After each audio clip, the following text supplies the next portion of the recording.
Yeah, Michael, go turn it off. Matthew, go turn the speaker off.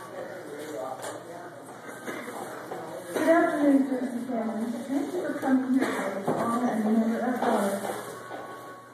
Most of you knew Christy as an adult, a sweet, funny, sensitive young woman who found value in people and things others threw away. I thought I'd tell you a bit about her childhood, about how she grew up, and became the complicated woman we all knew. Although her life cannot be encapsulated in a few words, I'd like to tell you a couple of childhood stories to help illuminate her life. Even as a child, at times she could be hysterically funny, energetic, bubbly, and full of life. At other times, she could be as dark and moody as the storm clouds in November. I want to celebrate that quirky personality we all love. The girl who adopted many different people and stray animals alike. Christy was born at 9:39 p.m. on February 4th, 1967. I was 19 years old with a 2-year-old toddler at home, barely more than a child myself. She weighed 6 pounds 2 ounces, measured 19 inches long, and had a head of downy dark hair. She was the best baby ever, seldom cried and loved to be rocked. Like a little doll, she was so tiny, I had to feed her every 3 hours. We found out early on she had an extreme fear of heights. This was not the baby you could throw delightfully in the air and lovingly catch. Her little arms would shoot straight out of her sides as she stiffened with a look of sheer panic on her face. She screamed loud enough to let me know not to talk to her in the air again. When she was 2 1/2, finances dictated that I needed to find a job, and thus put the girls in daycare for the first time. During a routine physical exam required by KinderCare, the doctor found a large lump in her belly near her kidneys. It turned out, is there some Kleenex?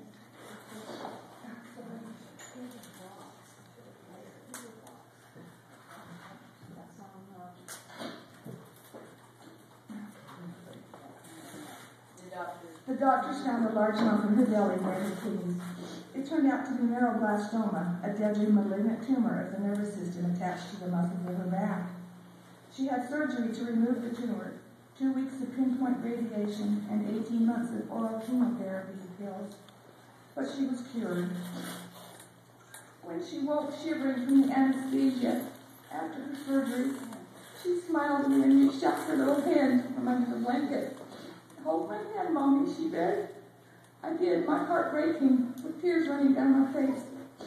I'm glad I didn't listen to the doom and gloom coming from everyone else in the family. I knew she'd be okay. She was not going to die, not if I had anything to say about it. She was up on her feet and racing down the hallways of the hospital the very next day, pushing a doll stroller and filling a toilet in a room with discarded toys. She never looked back. She never looked back, continuing to follow her big sister Robin's every footstep.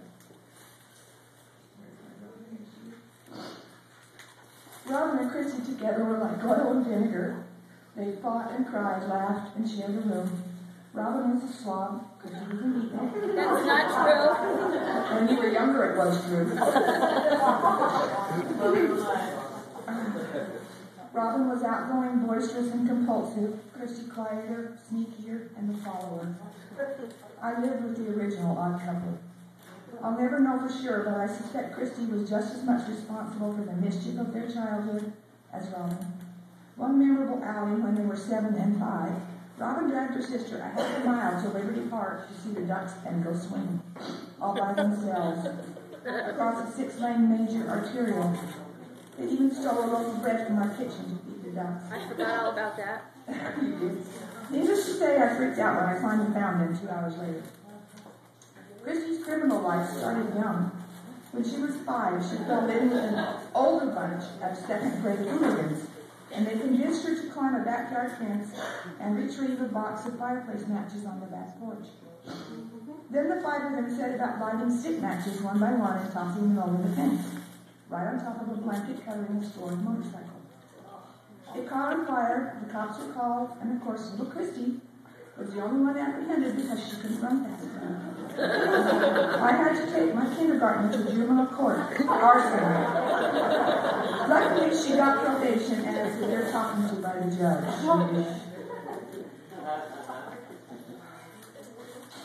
In 1971, after a divorce and now as a single mother, my girls and I formed the Three Musketeers and went on many adventures together. Camping, drive-in movies, picnic, Rise at Lagoon, which is Utah's version of Disneyland. Christy especially enjoyed her close-in-age cousins, Susie and Shauna, Charlotte and Sandra, and with her sister Robin, the 6 preteen girls terrorized their grandparents camping at Twin Pops Reservoir every summer. Christy once took the raft out to the middle of Bear Lake all by herself when she was about 7 or 8 or so, and had to be rescued by Uncle Dwayne, my brother, when the wind came up and carried the raft away. God only knows what she was thinking or where she was going. She didn't swim too well, so that could have been the end of Christy right then and there. That child had 9 lives, I swear. When the girls were 6 and 8, I joined a group called Single Set, where I met the love of my life, Gary. We married in 1974 and moved to the Seattle area in 1979. That move is a whole nother story for a different time. Talk about adventures. Anyway, Christy enjoyed having a new stepfather and mostly got along just fine with Gary.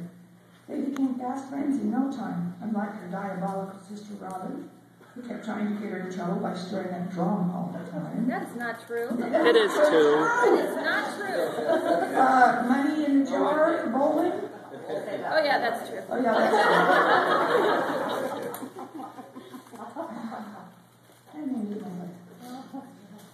But by then, Gary and I had 2 more children, Melissa, born in 1975, and Michael, born in 1979, just 2 months before we moved to Seattle. Christy was a natural mother, getting her poor sunburned little sister to giggle hysterically at Christy popping bubblegum in her face, or sheltering her baby brother's little face from the wind as she carried him across a catwalk at Yellowstone's hot pools. Those are 2 of the indelible images I keep in my heart, as I remember what a remarkable child Christy was. Christy did well in grade school and junior high, getting mostly B's and some C's. She made friends easily, although she had a difficult transition to Bothell High when we moved from Belgium to Canyon Park. Regrettably, her education suffered, and she dropped out of high school in the 10th grade. She later got her GED and enrolled in beauty school, and flunked out, and re-enrolled. But finally graduated. She probably has cut everyone's hair in this room, and probably has bought just about every haircut in this room. Oh, wait. It usually depended on how much sober she was when she cut her hair. Oh, until I said that, she told me. Christy had her share of boyfriends growing up. Her cute little figure and big boobs had all the boys staring and vying for her attentions. At 18, she even ran away to Hawaii with one particularly cute young man, but he turned out not to be Prince Charming, and he abandoned her thousands of miles away from home. We got her back home, and she never strayed that far again. By the time she left beauty school and started on a different life path, she became captivated by an unusual kind of love. She discovered girls. Rayanne was her first serious girlfriend. Where are you, Rayanne? But before long, she met Amy, and that was all she wrote. Christy had met the love of her life. Of course, we didn't care who she loved. We just always hoped she would love someone someday. She just hit the jackpot with Amy. My daughter, I don't know a whole lot about her daily life, adult life with Amy. Nor should I. Kids grow up and quit telling their parents every little thing, and sometimes we can't by without a phone call. Both she and I said to each other, because neither of us likes to talk on the phone, that no news was good news, but we remained close. For all the important stuff, even phone calls were rare. When she felt like it, we had fun afternoons and evenings sitting on my bed, watching TV and gabbing like 2 schoolgirls. She came over 2 weeks before she died, wanting to rinse her hair color out in my shower and bring me her special chocolate chip cookies. She seemed happier than I'd seen her in months, laughing and making up her special words the way she did. She bought a new girdle recently and said it was to cover up the ickness, as she called her scarred tummy. She always showed up for the important family functions and kept in touch with her sisters, her brother, her nephews and niece. Family was very important to her. I don't know how much guilt a mother should bear in passing on dangerous familial tendencies towards depression and addiction. But I know I'm owning up to mine. It wasn't fair, because she got a double whammy of defective genes. We all have our crosses to bear, and hers was particularly heavy. I wish I understood her self-destructiveness a bit better, knew why she was so depressed and sad in her later years, but I know she loved Amy with her whole being. Amy saved her life more times than I can count, both literally and emotionally, and she loved her family. It's the best you can wish for your kids, to be loved and loved like that. I can't be sad for Christy. She went the way she wanted, peacefully in her sleep. She's free, in pain no more. I'm sad for me, for Amy, for her family, for all of you. But don't be sad for her. I can see her grinning from here. Christy adored animals, rescued many, and took temporary care of a lot of other people's animals too. That damn bird Ellie was a misery. Every one of her cats would mourn her passing. Even wild animals flocked to her side, with her feeding raccoons and baby possums on her front porch. She had that kind of gentle spirit, and a laugh that would melt shellac off wood. So infectious you had to laugh with her. The forgotten animals of this world, as well as tiny tins and itty-bitty bottles, have lost a zealous collector. By the number of guests here today, I know she had a lot of people who loved her. And we thank you so much for being here today to honor our daughter, our beloved Christy. Even though her ordeals with 4 major abdominal surgeries racked her slim body in pain, she kept a smile on her face. The minute she opened her eyes after that last 2-week coma, I whispered in her ear, "Hold my hand, Mommy." The tears slid down her cheek, and her hand reached for mine. "I love you, darling girl."